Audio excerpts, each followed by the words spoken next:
Of energy conservation ये कहता है कि energy neither be created nor be destroyed, it can only change from one form to another form.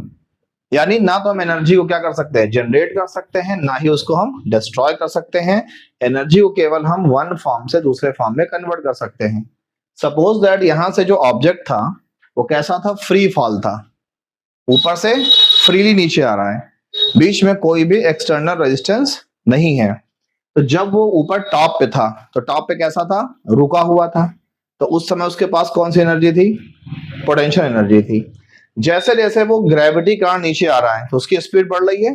ऐसी condition में जो पोटेंशियल एनर्जी थी वो किसमें कन्वर्ट हुई, काइनेटिक में। और जब वो सरफेस पर अर्थ के आगे रुकेगा तो रुकेगा, चलता रहेगा।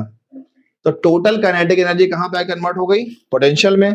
तो बात तो वही हुई ना कि law of energy conservation follow हो रहा है कि एनर्जी क्या हो रही है, एक फॉर्म से दूसरे फॉर्म में चेंज हो रही है, ना डिस्ट्रॉय हो रही है ना जनरेट हो रही है। क्लियर। क्वेश्चन नंबर नेक्स्ट, क्या पूछा गया, what are the various energy transformations, यानी एनर्जी के ट्रांसफॉर्मेशन को एक्सप्लेन करिए। That occurs when you are riding on a bicycle, जब आप कोई साइकिल चला रहे हो तो एनर्जी जो है का ट्रांसफॉर्मेशन यानी एनर्जी का दूसरी एनर्जी में कन्वर्ट होना, ये कैसे हो रहा होगा। तो देखो यहाँ पर क्या बोला गया, द मस्कुलर एनर्जी। भाई साइकिल आप कैसे चलाओगे, मसल से, पैर चलाओगे ना। तो पैर के पास क्या है, मसल्स है। तो मस्कुलर एनर्जी हुई कि नहीं हुई। The muscular energy of the cyclist is converted into, क्योंकि जब आप साइकिल पर पैरों से हाथों से जोर लगाओगे तो साइकिल आगे बढ़ेगी या वही रुकी रहेगी।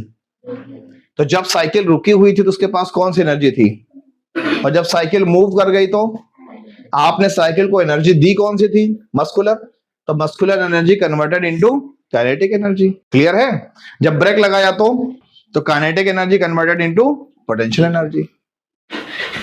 अब नेक्स्ट क्या पूछा जा रहा है, thus the transfer of energy take place when you push a huge rock with all your might and fail to move it। क्या एनर्जी का ट्रांसफर होगा जब आप किसी बहुत हैवी रॉक को पूरी ताकत लगा करके, ऑल माइट का मतलब पूरी ताकत लगा करके आप उसको ढकेलते हो, मगर वो अपने प्लेस से टस से मस नहीं होता।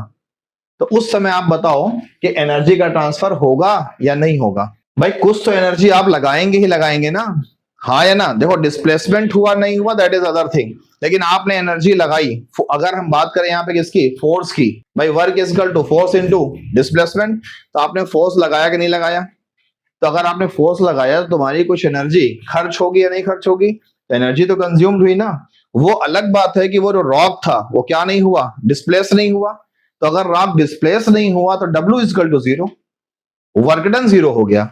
मगर फोर्स तो लगा ना, अगर फोर्स लगा तो एनर्जी आपकी कुछ ना कुछ कंज्यूम हो जाएगी।